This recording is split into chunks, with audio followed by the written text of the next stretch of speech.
ഒരു ഗവൺമെൻറ് ജോലി ഒരുപാട് കാലമായിട്ട് സ്വപ്നം കണ്ട ഒരാളാണ് ഞാൻ. അച്ഛനും അമ്മയ്ക്കും ഒക്കെ വലിയ ആഗ്രഹമായിരുന്നു എന്നെ ഒരു സർക്കാർ ജോലിയായിട്ട് കാണണമെന്ന്. ജോലി കിട്ടത്തില്ലെന്നൊക്കെ വിചാരിച്ച് പഠിത്തം നിർത്തിയ ഒരു സന്ദർഭം ഉണ്ടായിരുന്നു.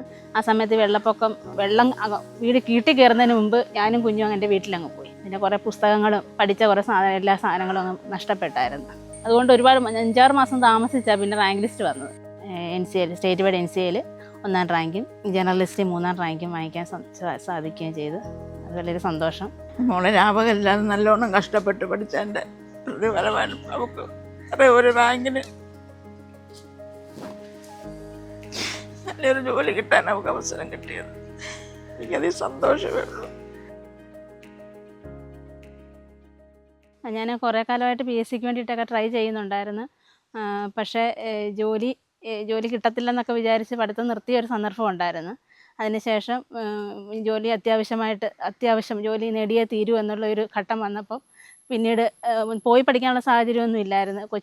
കുട്ടി ചെറുതായതിന് ശേഷം ഓൺലൈൻ ക്ലാസ് എടുത്ത് പഠിക്കുകയായിരുന്നു ചെയ്തത്. അച്ഛനും അമ്മയ്ക്കും ഒക്കെ വലിയ ആഗ്രഹമായിരുന്നു എന്നെ ഒരു സർക്കാർ ജോലിയായിട്ട് കാണണമെന്ന്. കാരണം ഞങ്ങൾ 3 മക്കളാണ്. ഏറ്റവും ഇളയ ആളാണ് ഞാൻ. അപ്പം ഏറ്റവും കൂടുതൽ പഠിച്ചത് ഞാനാണ്. B.Ed വരെ ഞാൻ പഠിച്ചു. ചേച്ചിയാണ് പ്രീ ഡിഗ്രി കൊണ്ട് പഠിത്തം നിർത്തി കല്യാണം കഴിച്ചു വിട്ട്. പിന്നെ സഹോദരനാണ് 10ാം ക്ലാസ് വരെ പഠിച്ചിട്ടുള്ളത്. അപ്പോൾ എന്നിലായിരുന്നു കുടുംബത്തിൻ്റെ പ്രതീക്ഷ.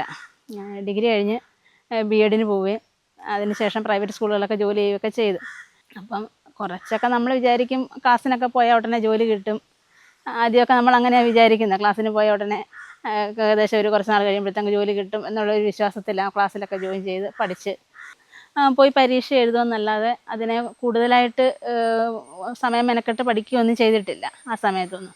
ആ സമയത്താണ് പിന്നെ ഹസ്ബൻഡ് പറയുന്നത്, അങ്ങനെ പോയി PSC എഴുതിയിട്ടൊന്നും കാര്യമില്ല, പഠിക്കണം, PSCക്ക് വേണ്ടി പഠിച്ചിട്ട് എഴുതിയിട്ട് കാര്യമുള്ളെന്ന് പറഞ്ഞ് പിന്നെ ജോലി നിർത്തിയിട്ട് ഒരു ഓഫ്ലൈൻ ക്ലാസ് ജോയിൻ ചെയ്ത് മാവേലിക്കര തന്നെ.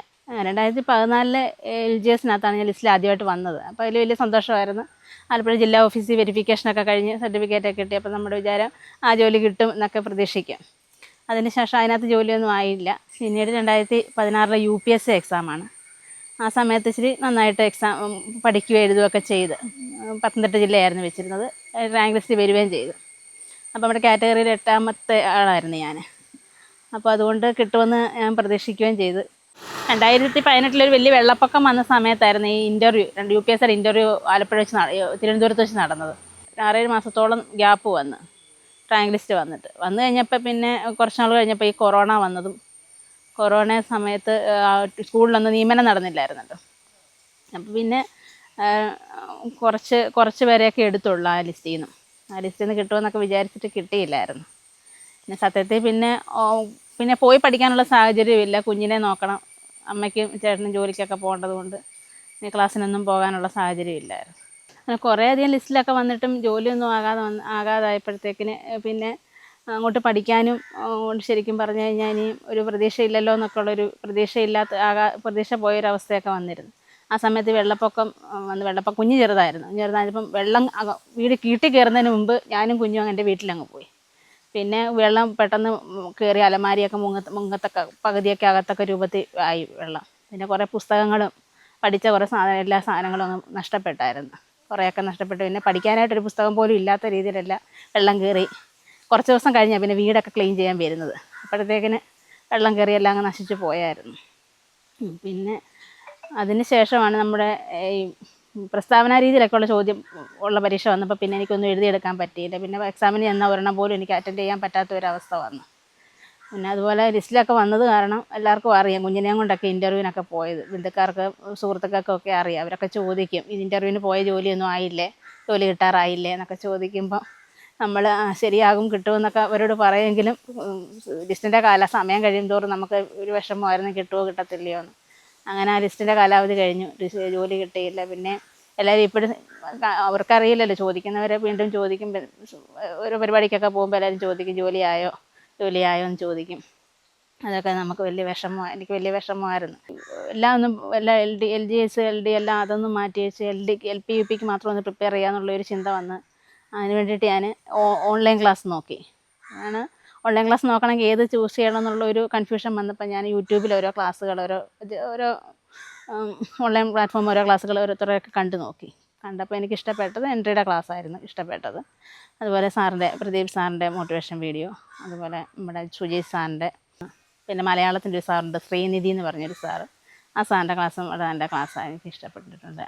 അപ്പോൾ അങ്ങനെ അതുപോലെ ഒരു ഇത് ഹോട്ട് ടോപ്പിക്സ് ക്ലാസ്സൊക്കെ എഴുതിയെടുത്ത് ഞാൻ പഠിക്കുമായിരുന്നു ആദ്യമൊക്കെ. പിന്നീടാണ് ഞാൻ പേയ്മെൻറ്റ് ചെയ്ത് എൻട്രിയിലോട്ട് ക്ലാസ് ജോയിൻ ചെയ്തത്. 2023 എൻട്രിയുടെ ക്ലാസ്സിന് എടുക്കുന്നത്. അത് റെക്കോർഡ് ക്ലാസ് ആദ്യം എടുത്തത്. ആ സമയത്ത് എപ്പോഴും നമ്മുടെ സെപ്റ്റംബർ 5 ഒരു അധ്യാപക ദിനത്തിന് സൂപ്പർ ടീച്ചർ എന്ന് പറഞ്ഞുകൊണ്ട് ഒരു മത്സരം നടന്നിരുന്നു. അപ്പോൾ അതിനകത്ത് നമ്മളൊരു ക്ലാസ് എടുത്തിട്ട സെലക്ട് ചെയ്ത് ഒരു മത്സരമൊക്കെ ഉണ്ടായിരുന്നതോ സമ്മാനമൊക്കെ ഉണ്ടെന്ന് പറഞ്ഞുകൊണ്ടൊരു വീഡിയോ ചെയ്തിരുന്നു. അപ്പോൾ അതിനകത്ത് ഞാനൊരു ക്ലാസ് എടുത്തയച്ച് പിന്നെ ഇൻ്റർവ്യൂ ഉണ്ടായിരുന്നു, ഓൺലൈൻ ഇൻ്റർവ്യൂ ഒക്കെ ഉണ്ടായിരുന്നു. അങ്ങനെ 5 പേരെ അങ്ങോട്ട് വിന്നേഴ്സായിട്ട് സെലക്ട് ചെയ്തായിരുന്നു. അപ്പം ഞാൻ ആ സാറിനോട് ചോദിച്ച്, അങ്ങനെയാണെന്നുണ്ടെങ്കിൽ ഞാനിപ്പോൾ റെക്കോർഡ് ക്ലാസ് ജോയിൻ ചെയ്തിട്ടുണ്ട്, എനിക്ക് ഗോൾഡ് ബാച്ചിലോട്ട് എനിക്ക് അഡ്മിഷൻ തരുമോ എന്ന് ചോദിച്ചു. അങ്ങനെ എനിക്ക് ഫ്രീ ആയിട്ടാണ് ക്ലാസ് തന്നത്. റെക്കോർഡ് ക്ലാസ്സിൽ നിന്ന് ഗോൾഡ് ബാച്ചിലോട്ട് മെൻറ്റർഷിപ്പ് ബാച്ചിലോട്ട് എനിക്ക് അഡ്മിഷൻ തന്നു. എൻട്രിയുടെ ഗോൾഡ് ബാച്ച് എടുത്തായിരുന്നു ഞാൻ ആദ്യം പഠിച്ചത്. അന്നേരം അതിനകത്തൊരു കൃത്യമായിട്ടൊരു ഫോളോ അപ്പ് ഉണ്ട്. എൻ്റെ റെക്കോർഡ് ക്ലാസ് പോലല്ല, മറ്റേ ഒരു മെൻറ്ററുണ്ട്. നമ്മൾ കൃത്യസമയത്ത് അതിന് ഫോളോ അപ്പും എക്സാമും എല്ലാം കൃത്യമായിട്ട് നമുക്ക് സിലബസ് അനുസരിച്ച് തന്നെ അതിനകത്ത് പഠിക്കാൻ പറ്റി. മറ്റേ നമുക്ക് ഓഫ്ലൈൻ ക്ലാസ്സിനൊക്കെ പോകുന്നതിനെക്കാട്ടി കുറേ കാര്യങ്ങൾ നമുക്ക് എൻട്രി നല്ല ക്ലാസ്സുകളാണ് കിട്ടിയത്. അതുപോലെ കൃത്യമായിട്ട് സിലബസ് അനുസരിച്ച് ക്ലാസ് കംപ്ലീറ്റ് ചെയ്യാനും പഠിക്കാനും പറ്റിയിരുന്നു. 2024 LPUP എക്സാം കഴിഞ്ഞതിന് ശേഷം ഞാൻ പിന്നെ അങ്ങോട്ട് പഠിത്തമൊക്കെ കൊണ്ട് നിർത്തി വെച്ചിട്ടൊരു പ്രൈവറ്റ് ജോലിക്ക് പോയായിരുന്നു. പിന്നെ ചില ദിവസങ്ങളിൽ വൈകുന്നേരങ്ങളിലൊക്കെ കുറച്ചൊക്കെ നോക്കുമെന്നല്ലാതെ കണ്ടിന്യൂസ് ഒരു പഠിത്തം പറ്റില്ല. ഇനി 2027 LPUP ഉണ്ട്. അപ്പോഴത്തേക്കിന് അതിന് പഠിക്കണം എന്നുള്ളൊരു ആഗ്രഹവും കൊണ്ട് ഓൺലൈൻ ക്ലാസ്സൊക്കെ എടുത്ത് പഠിക്കാൻ ജോലിക്കും പോയിക്കൊണ്ട് പഠിക്കാമെന്ന് വിചാരിച്ചിരിക്കുമായിരുന്നു. അപ്പോഴാണ് പിന്നെ കെയർ ടേക്കർ എന്ന് പറഞ്ഞിട്ട് എക്സാം വിളിച്ചത്. അതിനകത്ത് പിന്നെ എനിക്ക് അത് അപ്ലൈ ചെയ്യാൻ പറ്റുന്നതുകൊണ്ട് ഞാനത് അപ്ലൈ ചെയ്ത് അതിന് എക്സാം എഴുതി. അപ്പോൾ ഈ എൻട്രി നീട്ടിയ ഒരു ബേസും പഠിച്ചിട്ട് കുറേ നോട്ടൊക്കെ ഉണ്ടായിരുന്നതൊക്കെ വെച്ച് ഞാൻ എക്സാം എഴുതിയത്. അതുകൊണ്ട് തന്നെ എക്സാം എനിക്ക് നന്നായിട്ട് എനിക്ക് പെർഫോം ചെയ്യാൻ പറ്റി. അതിനകത്ത് അതിൽ NCA സ്റ്റേറ്റ് വൈഡ് NCAയിൽ 1ാം റാങ്കും ജേർണലിസ്റ്റിൽ 3ാം റാങ്കും വാങ്ങിക്കാൻ സാധിക്കുകയും ചെയ്തു. അത് വളരെ സന്തോഷം. ഇത്ര നേരം ഞാൻ എൻ്റെ അനുഭവങ്ങളാണ് പങ്കുവച്ചത്. ഇതുപോലെ തന്നെ ജോലിക്ക് വേണ്ടി ശ്രമിക്കുന്ന എല്ലാവർക്കും നല്ല വിജയം ഉണ്ടാകട്ടെ എന്ന് ആശംസിക്കുന്നു.